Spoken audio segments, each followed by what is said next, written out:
Kamusta mga kababayan? Ikaw ba ay isang heavy truck driver or ikaw ba ay nagtatrabaho sa isang hotel or restaurant?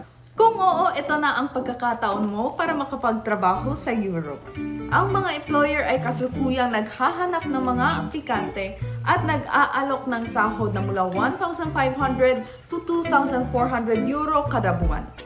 Kung ikaw ay may 2 hanggang 3 taong karanasan at marunong magsalita ng Ingles, huwag mo nang palampasin ito. Ipadala lamang ang kopya ng iyong passport, driver's license at CV para ma-review. Kapag napili, iaayos ang iyong interview sa isang kumpanya sa Europe at ang aming team na ang bahala sa proseso. Marami na kaming kwento ng tagumpay at 100% tunay na trabaho.